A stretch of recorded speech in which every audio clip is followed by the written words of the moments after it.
or you're doing it for attention.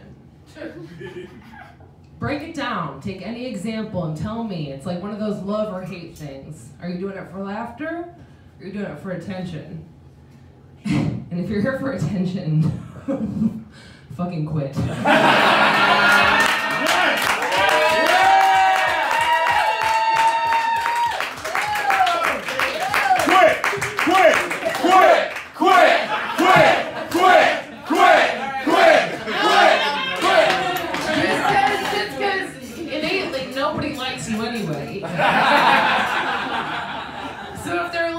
Especially at an open mic, they're mostly waiting for their turn for the attention. But really, if they're laughing, they're probably like, oh, let's keep that going because I want some of that. So when I laugh at people, yes, I am high and polite. Those two things are accurate. That is why I'm laughing at your jokes when I'm not even technically listening. Sometimes I laugh at things that I listen back afterwards, like, oh, that wasn't funny to hear. I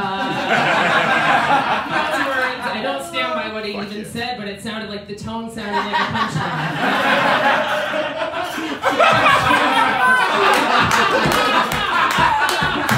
The cadence led to me being supportive, keeping the room alive. I was keeping the room alive. Was it funny? Was I listening? Good question. But doing this for 8 goddamn years, you definitely, and the last year, let's face it, I haven't been here, but for most of the last at least 7 years, like you definitely watch people's approach and like you wonder why they're here, wonder why you're there watching them, you wonder what's happening. And you really get to be amazed by especially people's process and like how different each person's every person's comedy should fucking be different, but then again, so is everybody's process. Let me tell you, Chris and Toomey, one of the biggest lessons I've learned is always surround yourself by people you fucking are intimidated by, comedically. Book people, if you get an opportunity to book people to open for you, book somebody that you're scared to follow. Like, that's why I booked Ed Towns, and I'm not pandering. You won't remember this. You won't remember this. We're in Peoria. He's ruining the ride. I wish you'd stop talking. I'm drunk, bitch. Sorry. You know, you gotta book people you fucking aren't like necessarily feeling safe to follow. Me and Toomey had to do arguments and grievances one time. You guys know that? That's a thing. Still, most things are you're like, well, that happened, but never heard of it. That's a thing still. And we did I've done arguments and grievances with Shannon too. This is all coming together. I didn't plan it, but look at me having a plan. We did it, and I was so nervous to go up against Toomey because, right? Like, no, nothing is that small of a package and so fucking terrifying. You know what I mean? Like, nothing. Like, that's a tiny dog with teeth, okay? Like,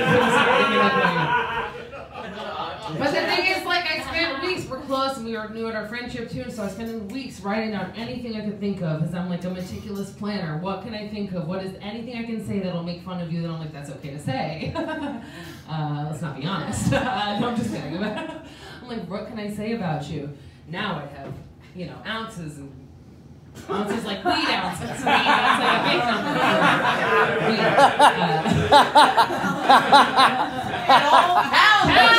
Pounds of materials. Yeah.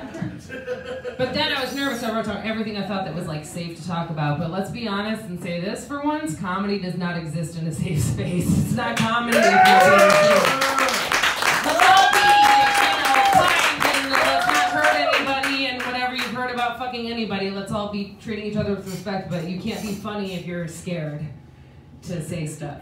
And to me, I'm so scared of what to say to you, so I wrote down anything I could think of. And let me tell you, I had like 2 pages of jokes I wrote about this bitch. I had 2 fucking pages, and you kicked my ass by making fun of me for preparing.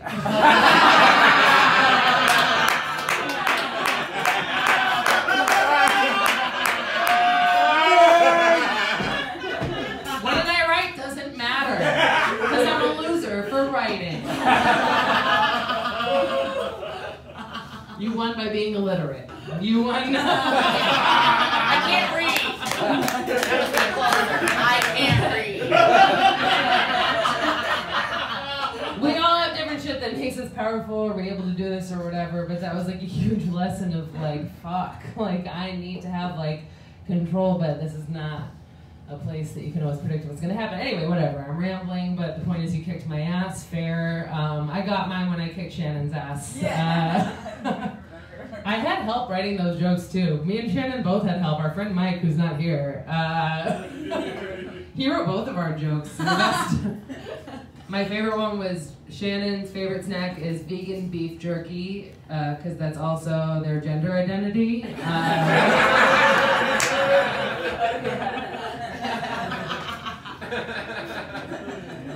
Anyway, I like to plan stuff. I didn't plan anything to say. I've been talking for a while considering that, and this is really fun. I moved to Chicago so long ago to do this comedy thing that when I first moved here, how long have you been here now? A year? Yeah, like a year. Well, when I first moved here, one of my biggest dreams was being on Mad TV. So